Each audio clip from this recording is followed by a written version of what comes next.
Yeah, it's John. I'm laying down on my bed, and I just wanna talk about more about where I am, and thinking about my transition, physical transition lately, and well, I'm just gonna say a golden ticket for me. I find this is like the golden ticket for my transition. I'm yawning a lot, but here it is. All right, here it is. If there was some way to publicly be recognized as male, be respected as male, feel that sense of um, validation and respect as a male that I like. I'm not saying that's the only way to have validation or approval in society, no, or to feel respect. No, I'm saying, but for me, that's how I feel respect. It makes me feel good, it makes me feel better. To be as equals with men does. If I can continue like outward life, basically like with men, like I said, publicly respect as a man, be evolved and and partake in I just talking more with guys and everything like that. But behind and let's say like even like with relationships, being with like my girl, her calling me her boyfriend or her husband, the father of her kids, of our kids, in our marriage, husband and wife. Obviously with me being the husband, if I could have all that, um, and again, well, and I'm talking about like without testosterone. So all that without testosterone, right? So publicly being known as male, being known as me, John, and then behind the scenes, like when it comes time for sex, sometimes. I was yawning. Sometimes, like I mentioned before in my video, what no one in the trans community talks about. Basically, I brought up a different view of sex as a trans guy. And what I'm talking about, if I could still publicly be known as male and respected as male, recognized as male, have my gender marker say M, just go out in the world as a male, as a man, and, you know, know to myself that I am a man and then to have that nice respect on the outside without having to change myself to testosterone.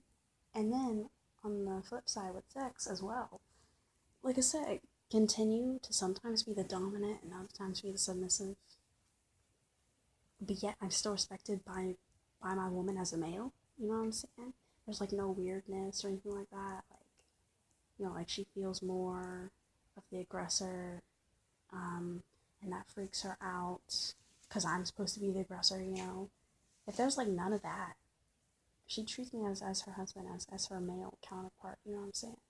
If in society I'm treated like a male, I'm given respect and privilege of a male. But yeah, in the bedroom sometimes, um, I can still be submissive and keep my body how it is. That's like the ultimate golden ticket. Um, but in this world, I'm not gonna be recognized as a male. Well, I'm gonna tell you actually, the ultimate golden ticket would be to literally be able to snap my fingers, like this, and have a male body, then have a female body. And I only say female body only so, not for expression, because expression-wise, like with clothes, I don't care for that at all anymore. Um, I'm not gonna lie, like I still I can pick out like which outfits are nice. Like I like I'm not blind. Like I can look at a girl's like shoes or her boots and go, oh, those are nice. I like that. I like the color. I like the style. I like the suede leathery material, whatever, but not want to wear it. You know what I'm saying? Because then that makes me feel awkward. That makes me feel out of my comfort bounds. And the same thing, like as far as like I've said before, I say pretty often, just because you think someone's cute doesn't mean like you like them or like you want to be with them. Like with guys, I know like I can pick out like some guys if they're pretty good looking guys. That's what I say now. You know what I'm saying? Because partially a trans like self shaming thing, and I know it's only because of bullshit society, But it's like I can't allow myself to even like in my head, right? I can't even allow myself to say, "Oh, he's cute," because initially sometimes I slip up and I do that, and I take it back and I'm like, no, he's good looking. You know what I'm saying? He's a good looking guy. That's what I have to remind myself that that's what I have to say now, because guys don't say, "Oh, he's cute." No, guys don't say that. So again, I know it's like it's like going along like the hetero norm, cisgender stuff. Well, I'll say hetero norm. Um, in general, I know, it's bullshit. I know, and I do it, but I also know that I do it, And to be real, at least I just put it out there, you know what I'm saying? At least I put it out there. Again, enough of that beating around the bush stuff. Too many of us guys do already. But like I said, the ultimate golden ticket for me as a trans guy in my transition would be to be able to snap my fingers and literally have a female body, and snap back and keep my male body, my pecs and everything like that, my muscles and my hair and my deep voice and Adam's apple and my face shape and blah blah blah, and my muscle mass and whatever, and my broader shoulders, and facial hair. I think I've said it already, but that would be like the ultimate golden ticket. And I would only snap back, like I said, it has nothing to do with like clothes or expression, the female body. But I want to keep it because, like having sex as a female, like a female body, and then having sex with a male, like with a male body. I mean, it's just another thing that kind of scares me about transition is like, it's either you do it or you don't. And once you start taking those hormones, it's like there's no going back. And I get it, that's the point. And part of me like really wants to push for it and everything. But another part of me is kind of hesitant because it's like, really, this is the main concern with testosterone. It's like, what if I don't enjoy sex as I do now? You know what I'm saying? Like with what my body, my female body, allows me to enjoy now from sex. Like what if once I start getting around to like my dick grows, I've already started doing penetrative sex with a woman, but my dick won't be necessarily long enough for that. Shoot, it could. I don't know. You know what I'm saying? Again, all this is like a really big risk. Like it just, I don't know.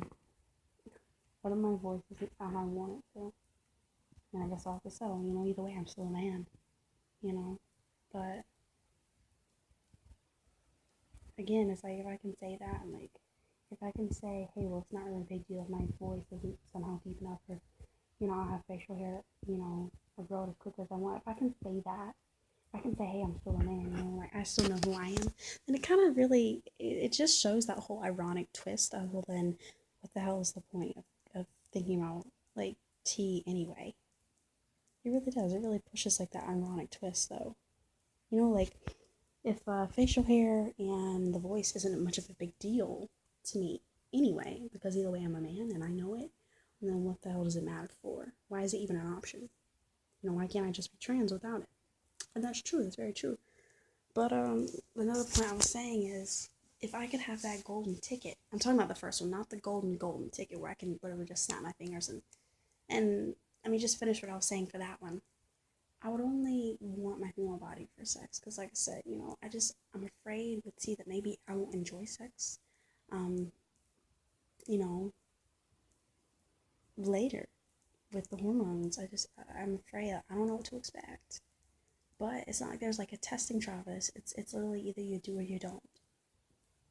So, and I'm afraid maybe if I start taking hormones and like I decided to detransition because I don't like how certain things are going, well, it's like, I don't know, what if sexually, like between my legs, like what if like something really gets fucked up and it can't be changed back, like at all, or it won't.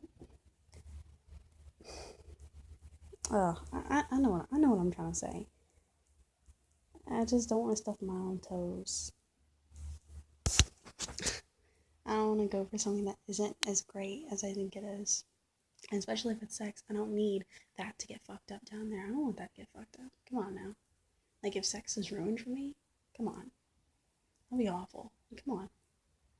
And then, like, you can never take it back because, like, once those hormones are inside of you, like, they go down, they decrease a little bit as you detransition, but it's still not the same afterwards. You know what I'm saying? It's just, It'll never be the same after I take those hormones. And what if sex? What if I don't like sex? After T. You know? It's just, like, it's gonna be, sex is gonna be felt differently, a lot differently after T. So that's what's kind of scary. I don't know what to expect. And bringing me back to the other point, like I said, I would only use the whole ultimate golden ticket. Like I said, the snapping my fingers and turning from this body to that body. With still, though, being recognized as male with either body. Like I said, the female body only for sex, really. When I want to be like more submissive or whatever. But going back to the first scenario that I said, the ultimate golden ticket one, not the one like where I snap my fingers and suddenly I'm male body and female body. No. Well, I wouldn't be taken seriously as male in that scenario. I know that I'd find myself just doing what I do now with always having to correct people. Because if I don't show up with that deeper voice, with the facial hair on my face, like, you feel me? Like, well, then people would always be misgendering me. It would basically be how it is now. Like, because we don't live in a society where people, we live in a very structured bullshit society. I mean, obviously, like, if you're black, then you're prone to do things like this, right? If you're white, then you're prone to like music like this. You're prone to look like this instead of that. Like, our society's so rigid on rules. If I haven't made that clear already, like in my other videos about binaries and gender norms and all that shit, well, heteronormative cisgender bullshit, well, I'm gonna make it clear now, like it really is, on what we are and what we're supposed to like, and who, who's supposed to be doing what, who's supposed to look like what. I'm basically saying, with scenario one, I would still be getting misgendered, and I would still have to do explaining. A lot of the explaining that I have to do now to people. And they look at me, and they're like, oh, well, you don't look like you're 17. You look like you're 12. I look like I'm a 12-year-old boy, you know what I'm saying? And that makes me crack up sometimes, because it's funny, because it's like, at least they're taking me as a male. You know what I'm saying? Like, at least they think I'm a guy. And I am. It just, you know what I mean. At least they perceive me as a male. That's why it makes me crack up, when they think I'm 12, when I'm actually 17. I mean, at least they're taking me as a guy, But again, that's the kind of explaining that I'd always have to end up doing with the first scenario, with the ultimate golden ticket scenario that I'm saying, and all the misgendering all the time. Like when I walk into a store, I get this, how are you doing today, ma'am? And I have to correct them, actually, it's sir. I mean, if I even give into it, like some days I just give up. Some days I don't worry about correcting people. Like around here, like, they misgender me all the time. Like my home folk, the people I live with, like right now, they misgender me all the time. But I just really have given up on caring about correcting them, because at the end of the day, it's like, hey, well, I know who I am. You know what I'm saying? And they can call me this all they want to, but I know that I'm that. You know what I'm saying? So it's a bit of a breakthrough for me. But I'm gonna tell you though, in public, also, I just give up, and I don't see the point in really correcting them, because what's the point? Like, let's say I'm at this one store, this one day, and I'm never gonna go to that store again. So what really is the point in correcting the people that misgender me, or stressing, no, it's sir, it's Mr. My name's John. It's not that. It's not that. What's the point in doing that if I'm never gonna see these people again anyway?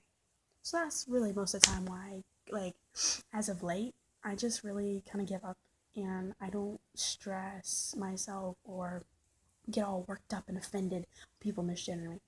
I just let it pass over me, because it's like, they slipped up.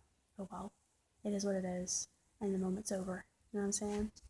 Oh, they called me a she. Okay, well, literally, in the very few seconds that it had taken me to literally hear, all those little sound waves, literally to hear, that word she, the moment's already passed.